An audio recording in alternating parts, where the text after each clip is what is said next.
और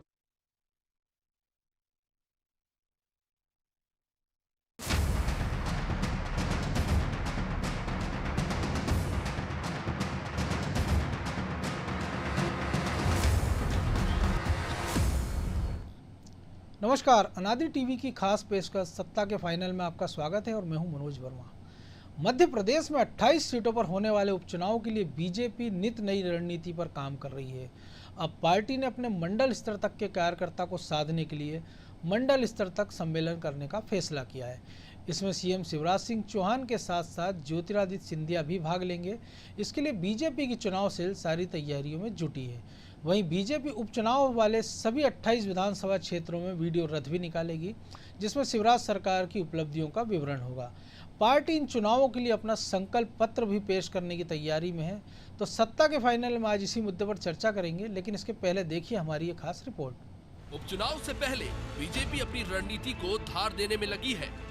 अब बीजेपी 2 अक्टूबर से उपचुनाव वाले सभी 127 मंडलों में सम्मेलनों का आयोजन कर रही है। ये सम्मेलन 12 अक्टूबर तक सभी 28 विधानसभा क्षेत्रों के 127 मंडलों में आयोजित किए जाएंगे। इन सम्मेलनों में मंडल में रहने वाले पार्टी के जिला एवं प्रदेश पदाधिकारी, बूथ कमेटी सदस्य, पेज प्रमुख शामिल होंगे। इस अभियान के दौरान पार्टी के वरिष्ठ नेता एक दिन में 2 मंडलों तक पहुंचकर सम्मेलनों को संबोधित करेंगे। मुख्यमंत्री चौहान 8, 9, 10, 11 और 12 अक्टूबर को मंडल सम्मेलन में शामिल होंगे, जबकि प्रदेश अध्यक्ष वी.डी. शर्मा 8, 9, 10, 11 अक्टूबर को बूथ कार्यकर्ताओं से संवाद करेंगे। ज्योतिरादित्य सिंधिया 6 दिनों में 29 मंडलों का दौरा करेंगे।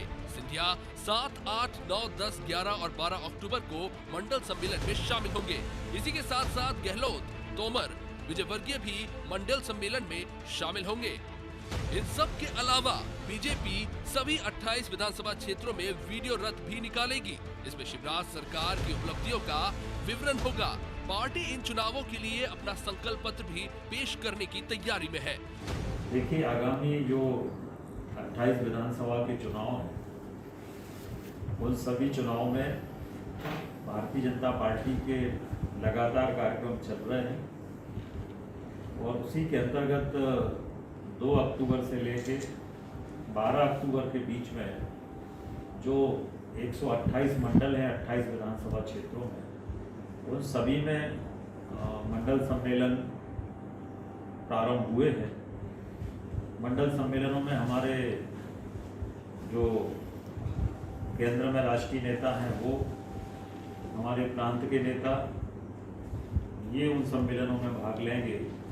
माननीय मुख्यमंत्री जी, माननीय प्रदेश अध्यक्ष जी, माननीय नरेंद्र सिंह जी, माननीय सिंधिया जी, माननीय कैलाश विजयवर्गीय जी, माननीय थावरचंद जी, गहलोत, ओम प्रकाश जी, धुर्वे सहित पार्टी के जो भगत सिंह जी कुलस्ते हैं, नरोत्तम जी हैं, राकेश सिंह जी हैं, ऐसे सभी हमारे प्रांत के मंत्री, नेता, सांसद, सभी लोगों के दौरा कार्यक्रम बने हैं। राजनीतिक पार्टियों की तैयारियां इसलिए भी जोर पकड़ रही हैं क्योंकि चुनाव आयोग चुनाव कार्यक्रम घोषित कर चुका है। 3 नवंबर को वोटिंग है, जबकि 10 नवंबर को मतगणना है। कांग्रेस ने अपने 24 उम्मीदवारों का ऐलान कर दिया है, जबकि अधिकृत तौर पर बीजेपी के उम्मीदवारों का ऐलान होना अभी बाकी है। कांग्रेस भी तैयारी में जुट गई है। पूर्व मुख्यमंत्री और प्रदेश कांग्रेस अध्यक्ष कमलनाथ ने चुनौती देते हुए कहा है कि शिवराज सिंह चौहान 15 साल के शासन का हिसाब दे या फिर मुझसे 15 महीने की सरकार के कार्यकाल पर बहस कर ले। कमलनाथ ने शिवराज को खुली चुनौती देते हुए कहा है कि मैं अपने 11.5 महीने का हिसाब जनता के सामने रख देता हूँ, आप अपने 15 साल के शासनकाल का हिसाब जनता के सामने रख दीजिए, जनता खुद फैसला कर लेगी। शिवराज जी अब आके मेरे से 15 महीनों का हिसाब मांगते, चिल्लाते फिरते हैं कि कमलनाथ 15 महीने का हिसाब दो। शिवराज जी, मैं हिसाब देने को तैयार हूं, आ जाइए, वहां खड़े हो जाइए, जनता के सामने आ जाइए, आप खड़े हो जाइए। 15 महीने नहीं थे मेरे पास, 2.5 महीने तो लोकसभा चुनाव और आचार संहिता में गए, सही है। 1 महीने इनके सौदेबाजी में गया, मेरे पास तो 11.5 महीने थे। आइए, मैं आपको हिसाब देता हूं, आ जाइए, आप 15 साल का हिसाब किताब दीजिए। तो जाहिर है कि मामला रोचक हो गया है। ऐसे में वार भी होंगे और पलटवार भी। फैसला लेकिन जनता को लेना है, तो जनता के फैसले के लिए अभी थोड़ा इंतजार करना होगा। ब्यूरो रिपोर्ट, अनादि टीवी। तो इस विषय पर और अधिक चर्चा करने के लिए हमारे साथ स्टूडियो से जुड़ गए हैं अनादि टीवी के एडिटर इन चीफ प्रकाश भटनागर और एसोसिएट एडिटर प्रभु पटेरिया। भटनागर जी, दो चीज़ें हैं, क्योंकि एक तो कमलनाथ की चुनौती भी है, दूसरा जो बीजेपी की तैयारी 28 सीटों के 127 मंडलों तक पहुंचने की तैयारी है। और ये महत्वपूर्ण भी इसलिए हो जाती, कहने में सामान्य सा लगता है कि अगर एक मुख्यमंत्री या सिंधिया या तमाम केंद्रीय मंत्री एक मंडल स्तर तक जा रहे हैं, जैसा कि बीजेपी में परंपरा है, लेकिन चुनाव के नज़रिए से ये कितना खास है बीजेपी के लिए और इसका क्या असर आपको लगता है कि इस चुनाव में देखने को मिलेगा? देखिए मनोज, ये बीजेपी की चुनाव प्रबंधन की शैली है। हमने पिछले चुनाव में, ये तो चूंकि एक तरह से सत्ता का फाइनल हमने बताया ही 28 चुनावों को, तो ये उतना ही महत्व रखते जितना कि पूरा जनरल इलेक्शन होता असेंबली का। तो मुझे लगता है कि इन 28 सीटों पर बीजेपी उन्हीं तरीकों से चुनाव लड़ेगी जिस तरीके से वो विधानसभा का मूल चुनाव लड़ती आई है। तो अब उस समय तो शिवराज जी पूरे उसमें रथ लेके निकल जाते थे। पिछले 2003 में उमा भारती निकली, फिर 2008 में शिवराज, 13 में शिवराज, 18 में शिवराज। तो मुझे लगता है कि वो एक परंपरा बीजेपी की, अब चूँकि 28 क्षेत्रों में शिवराज सिंह चौहान, पहले अभी कार्यकर्ताओं की भी स्थिति, जो कार्यकर्ता सम्मेलन हो रहे हैं पहले भी होते थे, और लेकिन इस बार ज़्यादा इम्पोर्टेंस है क्योंकि कांग्रेस के लोग ज़्यादा आके बीजेपी में चुनाव लड़ रहे हैं। 24 सीटों पे या 25 सीटों पे कांग्रेस के उम्मीदवार होंगे। तो अगर कांग्रेस के उम्मीदवार सामने हैं तो सबसे पहले बीजेपी को अपना घर व्यवस्थित करना होगा। जो लोग पार्टी में आए हैं उनको जिता के सरकार में बने रहे, ये उसकी प्राथमिकता होगी। उस प्राथमिकता के लिए पार्टी के जो कार्यकर्ताओं की जो नाराजगी समझाने की प्रक्रिया है, तो मुझे लगता है मंडल स्तर पर जो कार्यकर्ता सम्मेलन होंगे वो सब उसी चीज़ का एक हिस्सा है कि किसी भी तरह का असंतोष चुनाव की पहले फेज में ही निपट जाए।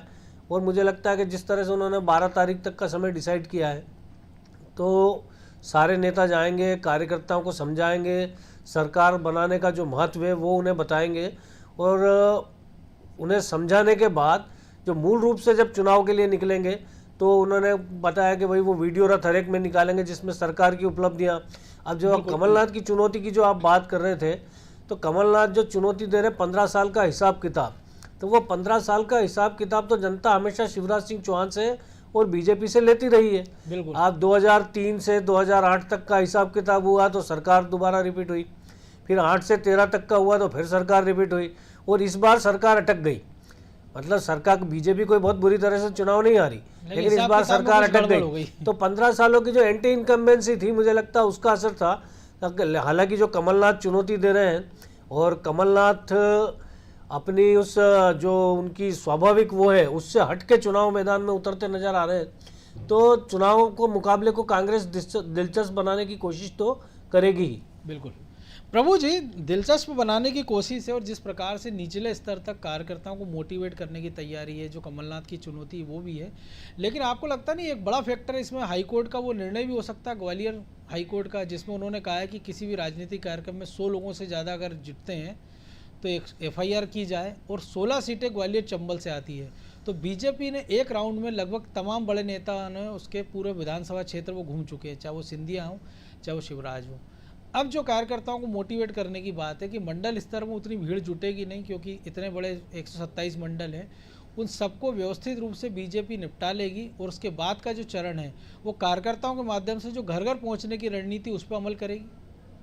बिल्कुल मनोज जी, जो चुनाव हो रहे हैं इसमें उस हाईकोर्ट का निर्णय का साया तो बिल्कुल रहेगा इस चुनाव में कि 100 से ज़्यादा की भीड़ ना जुटे।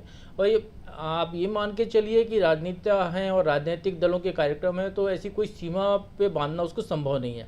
और जब ऐसी स्थिति आएगी तो स्वाभाविक तौर पर एक दूसरे के खिलाफ शिकवा शिकायतों की बाढ़ आएगी, और चुनाव आयोग में शिकायतों का एक नया दरवाजा खुल रहा है इससे। बिल्कुल कि कांग्रेस की सभा होगी तो भारतीय जनता पार्टी के लोग शिकायत करने जाएंगे कि वहाँ 100 से ज़्यादा लोग मौजूद हैं।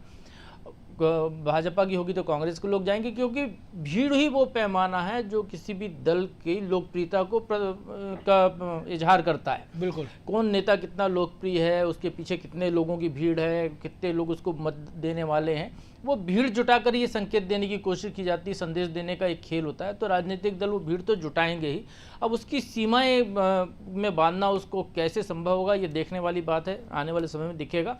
लेकिन जहाँ तक ये मंडल स्तर पर रणनीति की बात है, जैसा भटनागर जी कह रहे हैं, भारतीय जनता पार्टी की अपनी पुरानी रणनीति है ये, वो अपने कार्यकर्ताओं को अलग अलग स्तर पर एक्टिवेट करते हैं, मंडल स्तर तक के कार्यकर्ताओं को एक्टिवेट करेंगे। अब जो स्वाभाविक तौर पर मंडल स्तर के जो होंगे एक्टिवेट पदाधिकारी, तो संख्या वहाँ पर 100 से कम हो ही जाएगी अभी तो फिलहाल जी। इसके बाद भारतीय जनता पार्टी का अगला जो चरण आने वाला है, वो अगला चरण वो आने वाला है जो पेज प्रभारी बना रहे हैं, बिल्कुल उनके अलग अलग सम्मेलन करेंगे। वो पेज प्रभारियों तक उनके अलग अलग नेता जाएंगे, उनकी बैठकें होंगी, उनको निर्देश दिए जाएंगे, उनके कितने लोग हैं उनके पन्ने पर, उन घरों तक उन्होंने कितने बार संपर्क किया है, कौन कौन लोग भाजपा की मानसिकता के हैं, कौन कांग्रेस को वोट दे सकते हैं। तो एक तरीके से ये खुली किताब हो जाएगी ईवीएम के पहले कि कहाँ का वोट भारतीय जनता पार्टी को मिलने वाला है, कहाँ का वोट बिल्कुल ही नहीं मिलने वाला है, कांग्रेस में जाने वाला है।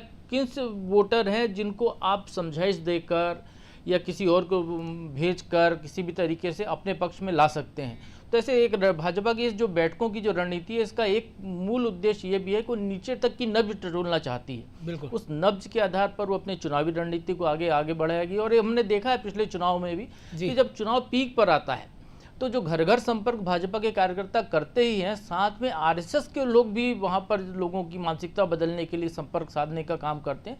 तो वो इसी फीडबैक के आधार पर होता है, जो फीडबैक भाजपा के ऊपर तक मिलता है उसके आधार पर फिर वो अलग अलग लोगों को, किसी वर्ग के लोग ज़्यादा प्रभावी हैं तो उस वर्ग के किसी नेता को भेजा जाता है। भाजपा के जो संगठन मंत्री हैं वो अलग अलग समाजों की बैठकें लेते हैं।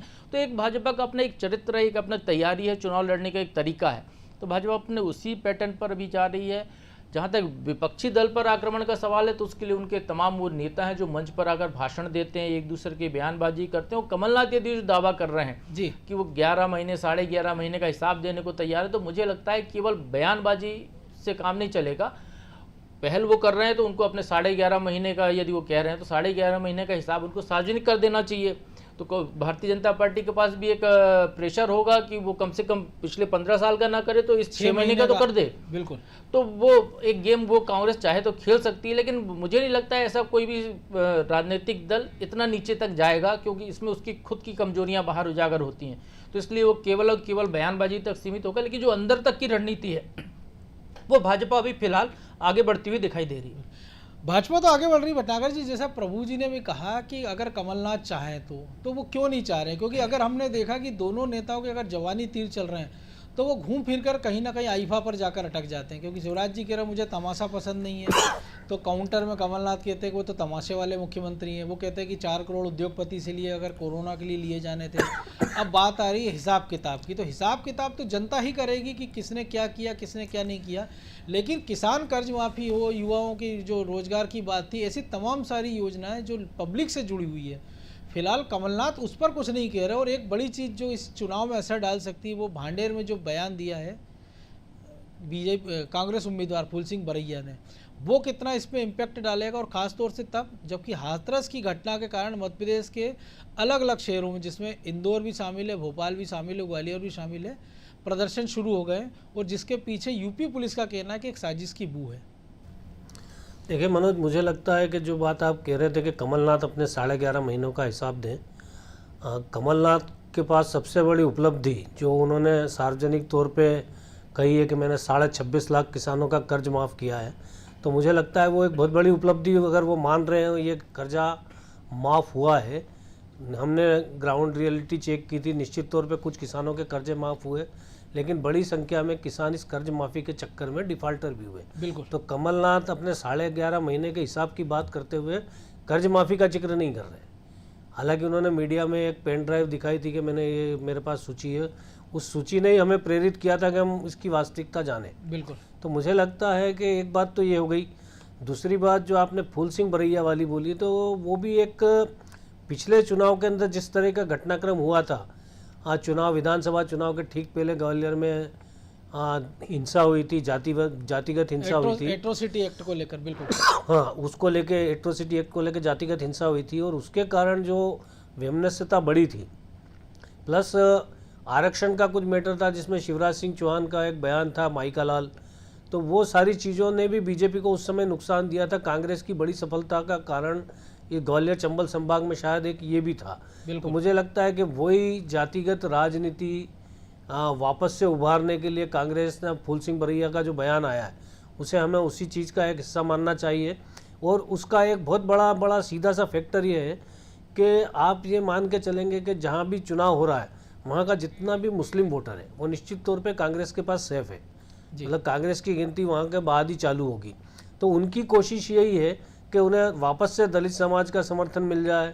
और जो दलित मुस्लिम कॉम्बिनेशन बनाने की बात फूल सिंह बरैया कह रहे हैं, वो हम उत्तर प्रदेश के अंदर हाथरस का घटनाक्रम देखेंगे तो वहाँ पे दलित संगठनों के साथ में बड़ी संख्या में मुस्लिम संगठन भी शामिल है जी बिल्कुल इस आंदोलन में।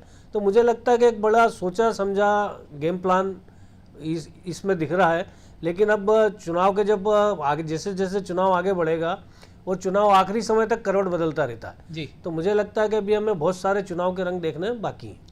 प्रभु जी गेम प्लान का हिस्सा भी है और बदलते रहेंगे रंग। लेकिन एक और चीज़ है कि जब बीजेपी मंडल स्तर तक की बात करी और तमाम सारे केंद्रीय मंत्री और बड़े नेता, मुख्यमंत्री, प्रदेश अध्यक्ष, सिंधिया सहित जो नीचे तक जा रहे हैं, कांग्रेस को अगर हम देखें कि अभी तक अकेले किला लड़ाते नजर आ रहे हैं कमलनाथ, बाकी नेता पीछे हैं। तो एक बड़े मोर्चे पे आपको नहीं लग रहा कि कांग्रेस से कोई रणनीतिक चूक हो रही है कि एक तरफ जो उनका मंडपम अभियान था वो फेल नजर आ रहा है बीजेपी के सामने? जो उनके प्रभारी आए थे मुकुल वासनिक, वो भोपाल में बैठक लेते हैं, चले जाते हैं, और जो तमाम उनके बड़े नेता जो बचे हुए हैं सिंधिया के बाद, चाहे वो अजय सिंह हो, चाहे वो जो दिग्विजय सिंह हो, या उनके यूथ लीडर हैं, वो भी इस पूरे मोर्चे में कहीं दिखाई नहीं दे रहे। देखिए मनोज जी, कांग्रेस का यदि कोई एकमात्र नेता है मध्य प्रदेश में आज की तारीख में तो वो कमलनाथ, क्योंकि वो पार्टी के प्रदेश अध्यक्ष भी हैं, नेता प्रतिपक्ष भी हैं, और वो संभावित मुख्यमंत्री व्यक्ति भी है जिनसे कुर्सी छीनी गई। तो कमलनाथ साथ एक सिंपैथी का मुद्दा भी जुड़ता है। यदि कमलनाथ आगे रहते हैं तो ये सिंपैथी जुड़ती है कि उनके साथ ज़बरदस्ती उनकी कुर्सी छीन ली गई। वो तो अच्छी सरकार चला रहे थे या जैसी भी सरकार चला रहे थे, जनता तक ये सिंपैथी पर अर्जित करने के लिए कांग्रेस ये दांव चल रही है। बाकी बड़े नेताओं की बात करें तो कांग्रेस के पास अब दिखाऊ चेहरा ज़्यादा है नहीं। दिग्विजय सिंह वो चेहरा है जिसको यदि फ्रंट पे आते हैं तो कांग्रेस को नुकसान होने की संभावना है।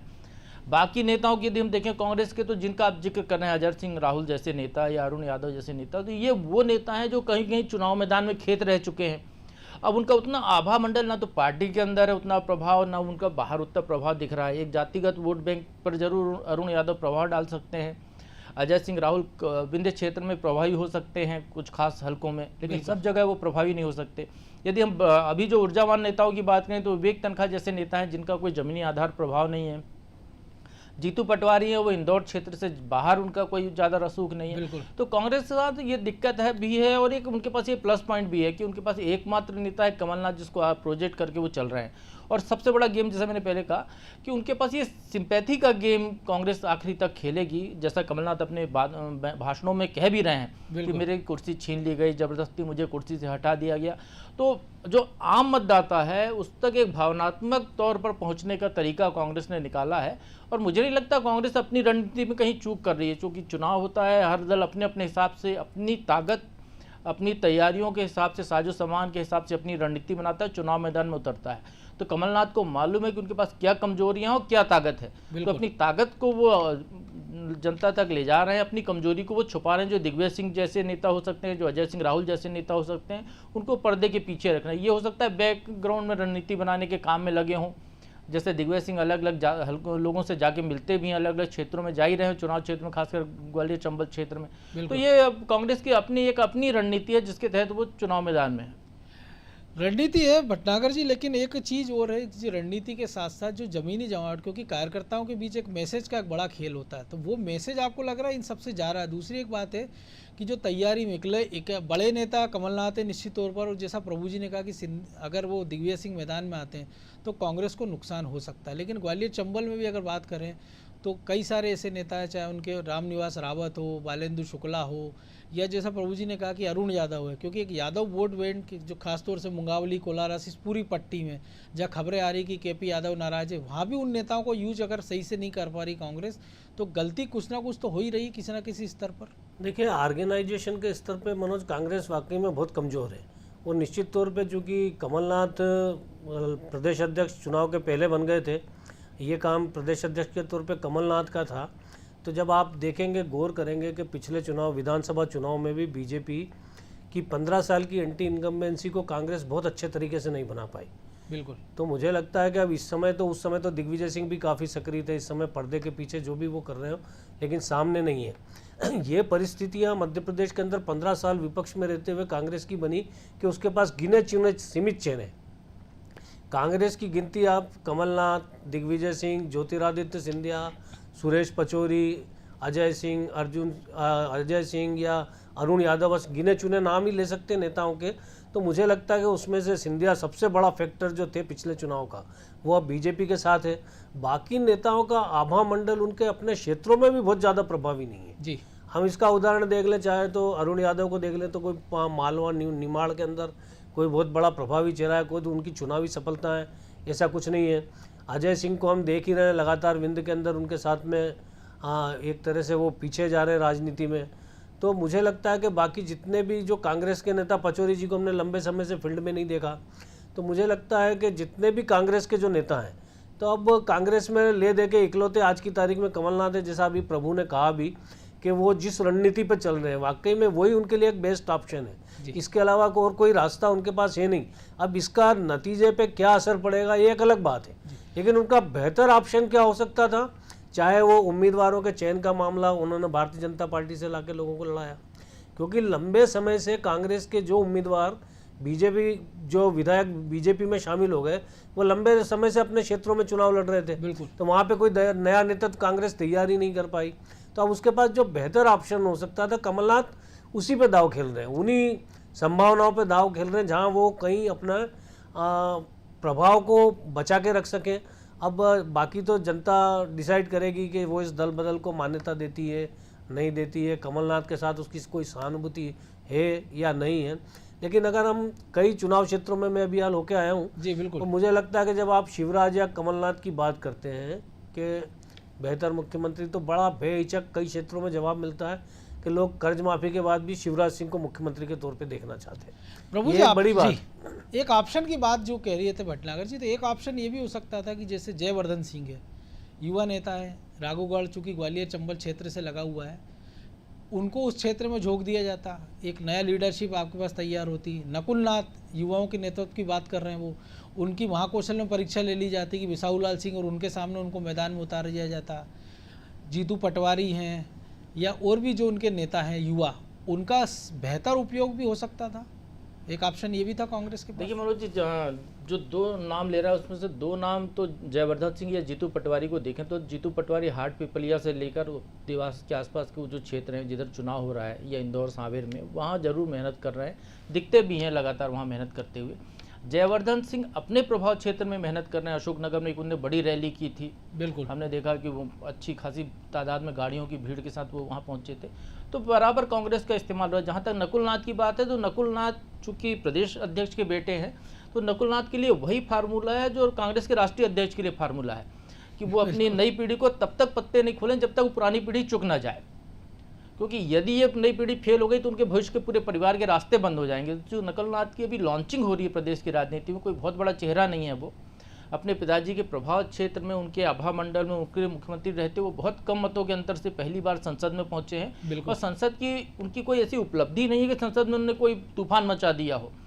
लिखित सवाल 2-4 से ज़्यादा उनने पूछे नहीं होंगे, वहाँ पर जनता के बीच में वो जाते नहीं है। लेकिन एक बड़बोलापन या कहें कि एक बयान जरूर उन्होंने जारी कर दिया था कि मेरे नेतृत्व में कांग्रेस उपचुनाव में जाएगी, तो उसको लेकर बड़ी किरकिरी भी हुई थी कमलनाथ की। बिल्कुल। तो वो एक बचपना जो है उनमें, भले वो बहुत ज़्यादा उम्र के हो चुके हैं, युवा अवस्था की उम्र को पार कर चुके हैं वो, लेकिन एक बचपना उनके अंदर जो अभी दिख रहा है, राजनीतिक बचपना है, वो उनके पिताजी के लिए भी नुकसानदेह साबित हो सकता है। तो इसलिए उनको फील्ड में तो उतारने से रहे वो, क्योंकि हमने भी देखा कि भोपाल में तो दिख जाते हैं, लेकिन किसी भी चुनाव क्षेत्र में भेजने की बात हो तो वहाँ पर नकुल नाथ नहीं दिखते हैं।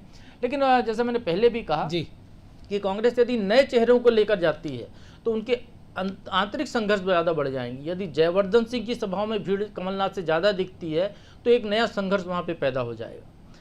यही स्थिति जीतू पटवारी के साथ भी हो सकती है कि यदि वो ज़्यादा भीड़ के साथ सभाएं करते हैं या ज़्यादा प्रभावी नेता के तौर पर उभरते हैं तो प्रदेश अध्यक्ष की कुर्सी के लिए चैलेंज वो हैं हमेशा से।